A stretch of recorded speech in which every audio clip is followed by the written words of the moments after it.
తండ్రికి కొడుకుకి మధ్య సంభాషణ. తండ్రి: ఒరేయ్ చింటూ, పరీక్షలో ఎన్ని మార్కులు వచ్చాయిరా అని అడిగాడు.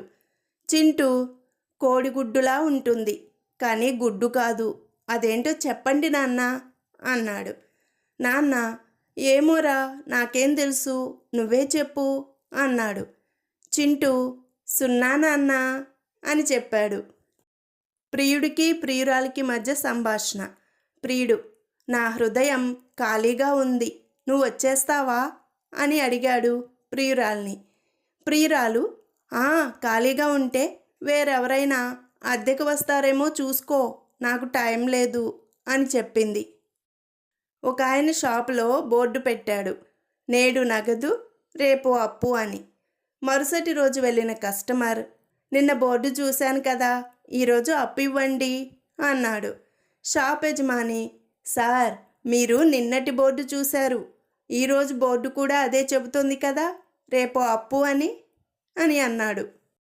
క్లాస్లో వార్షిక లెక్కల పరీక్ష జరుగుతోంది. రమేష్ మాటిమాటికి కూర్చున్న చోటు నుంచి లేచి స్టెప్పులేసి కూర్చోవడం, ఏదో రాసి మళ్ళీ లేచి స్టెప్స్ వేయడం, తిరిగి కూర్చొని రాయడం చేస్తున్నాడు.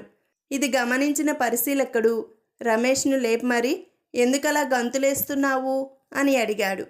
స్టెప్పుకు మార్కులుంటాయని ప్రశ్నాపత్రంలో ఇచ్చారు కదా సార్, రొప్పుతూ అన్నాడు రమేష్. టీచర్కి స్టూడెంట్కి మధ్య సంభాషణ. టీచర్: గాలిలో ఎగిరే 5 జంతువుల పేర్లు చెప్పు అని అడిగింది స్టూడెంట్ని. స్టూడెంట్ కాకి, పావురం, చిలుక, పిచ్చుక అని చెప్పాడు.